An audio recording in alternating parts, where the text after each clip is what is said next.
환난 중에도 기쁨을이라는 제목으로 함께 은혜를 나누고자 합니다. 오늘 우리가 함께 살펴볼 이 8장은 예루살렘 교회의 궁핍함을 돕기 위해 흩어진 여러 교회들이 모금한 이 연보에 대한 이야기를 하고 있습니다. 이 연보라는 것은 도움을 주기 위해 특별히 모금한 헌금을 말을 합니다. 이 바울은 고린도 교회에도 예루살렘 교회를 위한 연보를 당부하면서 마게도냐 교회의 뜨거운 그 연보에 대한 열기를 언급하고 있는 것을 보게 됩니다. 이를 조금 더 자세하게 좀 살펴보면 먼저 1절부터 15절에서 바울은 연보를 드리는 일에 마게도냐 교인들이 보여준 그 열심을 전함으로써 고린도 교인들도 마게도냐 교인들을 본받아 풍성한 연보를 드려 자신들의 사랑이 진실하다는 것을 보여주길 원한다라고 말하고 있습니다. 그러면서 6절에 고린도 교회가 작정한 연보에 적극 동참해 줄 것을 권면하면서 이 구제 연보의 의미와 목적에 대해서 언급을 합니다. 이 첫째는 9절에 예수 그리스도께서 부요하신 자로서 성도들을 위해 가난하게 되셨기 때문에 우리도 그것을 본받아 연보해야 한다라고 이야기를 합니다. 즉 예수님께서 육신을 입고 이 땅에 오셔서 대속의 죽음을 당하심으로 성도들을 영적으로 부요하게 하셨다라는 것입니다. 그러므로 예수님을 본받아 자발적으로 이웃과 형제들을 구제하는 일에 앞장서서 믿음의 열매를 맺어야 한다라는 것이죠. 바로 이것이 연보의 의미입니다. 둘째는 10절부터 12절에 고린도 교인들이 먼저 자원하여 시작하였기 때문이라고 이야기를 합니다.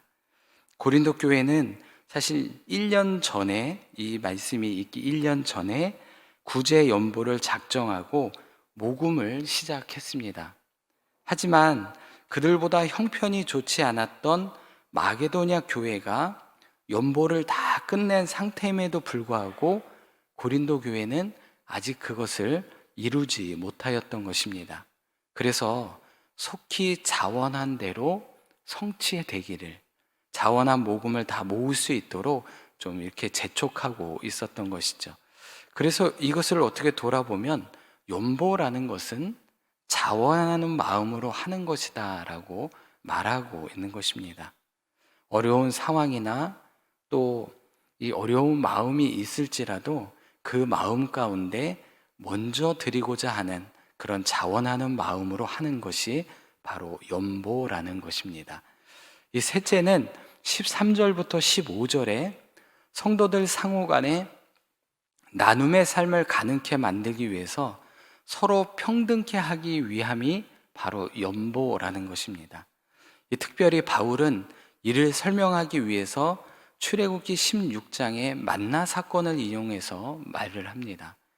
즉 만나를 모두가 공평하게 거둘 수 있었던 것처럼 연보 역시 성도들의 상호 간에 하나라는 그런 의식을 갖고 상부상조하는 그런 공동체를 만들기 위한 그런 하나의 방법이라는 것입니다. 그래서 연보를 하나의 그런 삶의 나눔을 가능하게 만들기 위한 그런 목적이 있다라고 이야기할 수 있습니다. 그러나 연보를 드리는 일에 있어서 가장 중요한 것은 12절 말씀을 보면 양이 아니라 마음의 자세라고 이렇게 가르치고 있습니다. 어떤 것에 주어진 그 강요에 의해서 하는 것이 아니라 그것을 드리고자 하는 그런 마음의 자세가 가장 중요하다라는 것을 의미한다 하겠습니다. 이어서 16절부터 24절에서 바울은 디도를 포함한 2명의 연보위원을 고린도 교회에 보내게 됩니다. 여기서 바울이 디도를 연보위원의 대표로 선정하게 된 것은 아마 그가 이미 한 차례 고린도 교회를 방문한 적이 있고 이곳 사정을 잘 알고 있기 때문에 그런 것으로 보입니다. 그리고 디도를 단독으로 파송하지 않고 두 사람을 함께 선정하여 파송하였다라고 이렇게 말을 합니다. 이는 아마도 풍성한 연보, 이 풍성하다는 것은 거액을 말하는 것인데요. 굉장히 많은 이 금액의 연보를 말하는 것입니다. 그래서 이 거액의 연보를 운송하는 도중에 그렇게 생길 불의의 사고나 또 공연한 오해를 방지하기 위해 이렇게 두 명을 더 세워서 연보위원으로 보내게 되었던 것입니다. 한편 바울이 이들을 연보위원으로 선정한 세 가지 기준이 있는 것을 보게 됩니다. 첫째는 17절에 간절히 자원하는 마음을 가진 자라는 것입니다. 여기서 이 간절함은 말할 수 없을 정도의 간절함을 말하는 것입니다. 즉 무슨 이야기냐? 돕고자 하는 일에 애간장이 타서 가만히 있을 수 없는 사람을 말한다는 것입니다. 그래서 주님의 부르심에 자신의 목숨까지 바칠 기세를 가지고 그 말씀대로 순종하는 자, 바로 이 사람을 연보위원으로 선정하게 되었다는 것이죠. 그리고 두 번째는 18절에 복음으로써 모든 교회로부터 칭찬받는 자를 세웠다는 것입니다. 이는 복음과 관련된 일을 했던 사람으로 여겨지는데요. 거리에서 또 회당에서 복음이 필요한 사람들에게 찾아가 영생을 얻게 하는 복음의 소식을 전하는 사람이었다는 것입니다. 즉 자신의 인생에서 복음을 최고의 가치로 두고 살아가는 사람, 바로 이런 사람을 선정했다라는 것이죠. 그리고 세 번째는 19절에 여러 교회의 택함을 받은 자를 선정했다라는 것이죠. 여기에서 택함을 받았다라는 것은 선출되었다라는 것을 말합니다. 여러 교회가 모여서 한 사람을 검증하고 시험을 통해 열정적인 신앙이 입증된 자를 선출했다라는 것입니다. 그래서 그 성품과 자질이 뛰어났을 것으로 생각이 되어집니다. 이러한 선정 기준은 세상적인 기준으로 사람을 선택한 것이 아니라 하나님의 말씀을 기준으로 세웠다는 것을 볼 수가 있습니다. 능력이 아니라 하나님을 경외하는 믿음의 사람, 물질이 아니라 기도와 열정이 있는 사람을 세우게 되었다는 것이죠. 그래서 21절 말씀처럼 아무리 선한 일이라도 주님 앞에서뿐만 아니라 사람 앞에서도 허물이 없게 만들었던 것입니다. 이러한 기준을 가지고 일꾼을 세운다면 하나님의 일에 합당한 자들이 세워질 줄로 믿습니다. 그러면 오늘 본문을 통해 주시는 영적 교훈 한 가지를 살펴보고자 합니다. 그것은 성도는 환난 중에도 기쁨을 누릴 수 있다라는 것입니다. 2절 말씀을 보면 환난의 많은 시련 가운데서 그들의 넘치는 기쁨과 극심한 가난이 그들의 풍성한 연보를 넘치도록 하게 하였느니라 라고 말씀하고 있습니다. 이는 마게도냐 교회가 넉넉지 않은 가운데서도 풍성한 연보를 했다는 것을 말을 하고 있는 것입니다.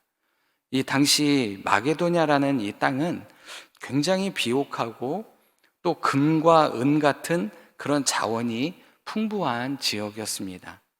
그런데 로마의 지배를 받다 보니까 그들이 금과 은을 채굴하면 모두 빼앗기기 일쑤였죠. 뿐만 아니라 로마 제국 내의 이 내전에 의해서 이 지역은 경제적으로도 아주 큰 곤란을 겪고 있었습니다. 따라서 마게도냐 교인들이 굉장히 어려운 상황에 가난할 수밖에 없는 그런 처지에 있었다는 것입니다. 이 더욱이 유대인들의 이 종교적인 박해로 인해서 마게도냐 교회들을 더욱 극심한 상황으로 몰아가고 있었습니다. 그럼에도 불구하고 성경은 그들에게 넘치는 기쁨이 있었다라고 이렇게 말씀하고 있습니다. 어떻게 그들이 환난의 이런 많은 시련 가운데서 넘치는 기쁨을 누릴 수 있었겠습니까? 그것은 성도의 내부에서 찾아볼 수가 있습니다. 우리가 시편을 보면 시인들이 당한 이 억울함으로 인해 노래하는 비탄의 시들이 많다는 것을 알게 됩니다. 대부분 원수에게 쫓기고 병으로 고통을 받고 가난이 엄습할 때 지어진 시들입니다. 즉 삶의 막바지에 다다랐을 때에 하나님을 향해 노래한 것이란 것이죠. 때문에 그 안에서 그들의 아픔과 고통이 자연스럽게 우리에게 느껴지게 합니다. 하지만 그런 시의 마지막은 절망으로 끝나는 경우가 하나도 없습니다. 그 시들은 예외 없이 기쁨의 찬양이나 승리의 확신으로 끝을 맺고 있다는 것이죠.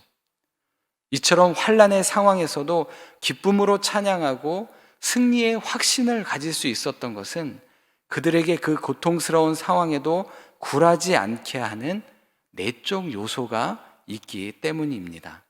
그것이 무엇일까요? 바로 하나님에 대한 확신입니다.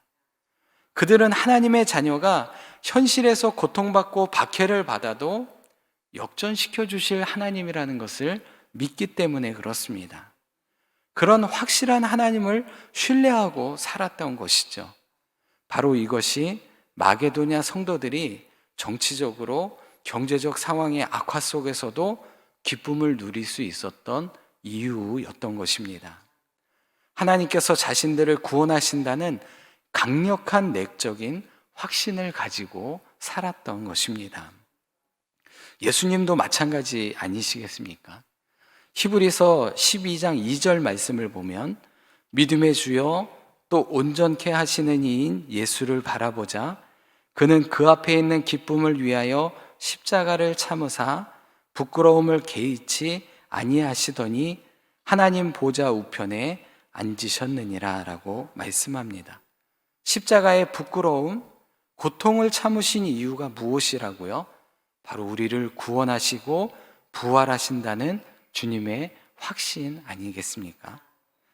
이제 이것을 믿고 예수를 나의 구원자로 믿고 시인하면 누구든 구원받을 수 있습니다. 그가 어떠한 사람이든 예수 이름을 부르는 자는 영생을 얻게 됩니다. 이러한 확신이 있는 자는 그 어떠한 외적인 상황에도 굴하지 않게 될 것입니다. 성도님들 모두가 이처럼 하나님에 대한 확신과 구원에 대한 확신을 가지시기를 바랍니다.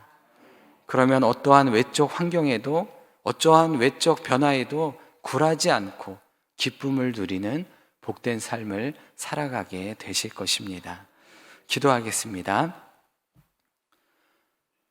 은혜로우신 아버지 하나님, 이른 새벽 주님의 말씀 앞에 서게 하시고 예배로 하루를 시작하게 하시니 그 은혜를 감사드립니다.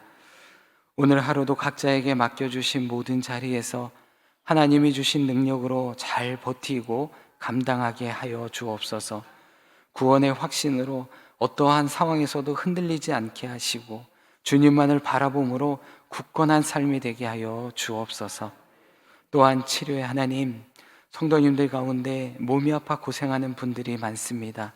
수술을 하고 입원 중에 있는 분들도 있고 물질이 부족해 홀로 아픔을 견디는 분들도 있습니다.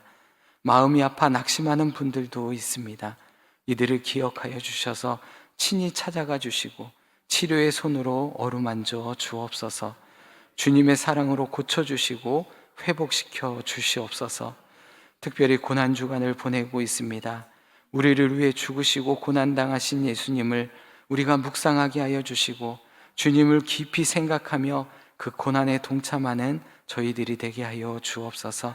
그래서 날마다 우리의 심령에 구원의 감격이 넘치게 하여 주옵소서. 오늘도 찬양으로 하나님께 영광 돌린 천사 찬양대를 기억하여 주시고 주님을 향한 사랑의 고백 위에 형통의 삶이 되게 축복하여 주옵소서. 늘 건강도 지켜주시고 소원하는 일도 선하신 하나님 뜻 가운데 이루어 주옵소서. 감사드리며 예수 그리스도의 이름으로 기도드립니다. 아멘.